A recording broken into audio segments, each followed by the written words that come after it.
independent developers, Microsoft wants you back.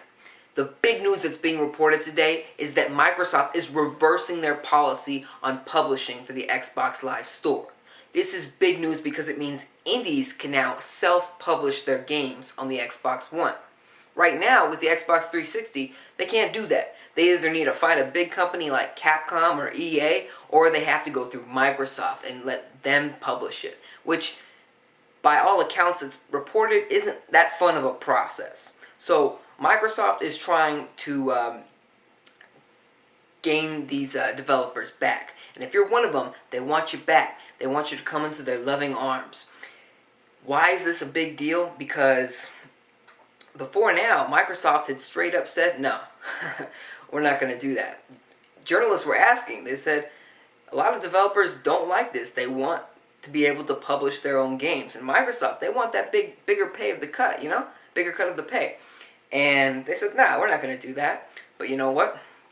Things haven't been working so well for Microsoft when it comes to public relations, including, I guess, in the developer community, because developers have been just as pissed off at Microsoft as consumers have recently.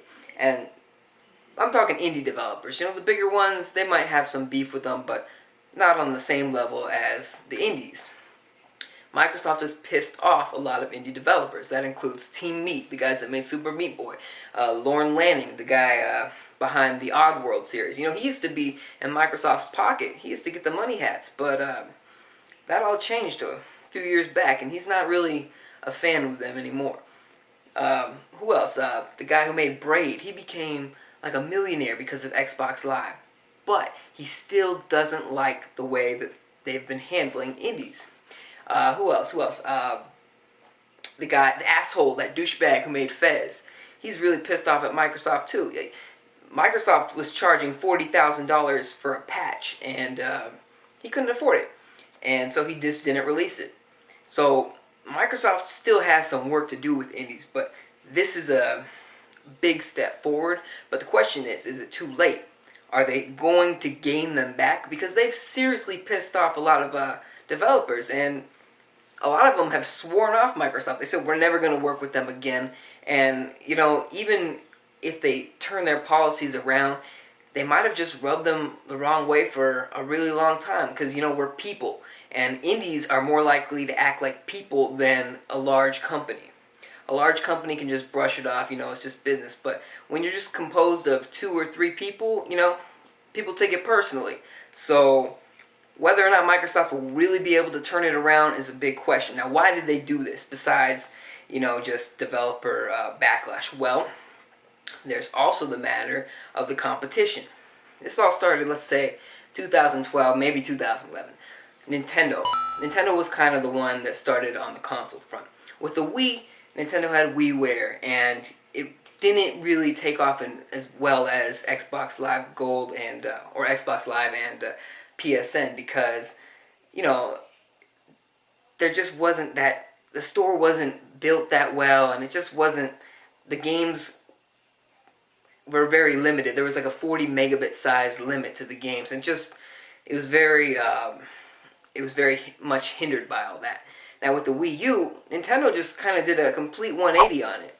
They gave developers complete freedom almost. They said, you can price the game however much you want, you can put it on sale whenever you want, and by the way, we're going to give you a bigger cut of the pay than our competition will. It was all to incite more developers to come to the Wii U. And on the eShop, it's kind of worked. Not so much with retail, but on the eShop, there's a lot of cool games coming to the Wii U. Now, a few months ago, Sony revealed that they're going to be doing the same thing. They're going to let indies self-publish and just give them a lot more freedom in general. And it's gotten Sony some good PR as well. Microsoft has seen a lot of bad PR lately, and this would definitely turn it around for them a little bit. Not all the way around, but maybe you're backwards and goes like that. Not all the way around. But this is kind of big news, but whether or not it actually helps them with indies is yet to be seen. But there's tons of indies out there, and if they make it easy to ported over and cost efficient, then I'm sure the games will be there. But what are your thoughts? Do you think that the games are going to be coming to the Xbox One in the same speed and efficiency and volume as they are on the eShop and the PSN store? Or do you think that Microsoft has just pissed people off too much? Let us know. Comment section below. See you next time.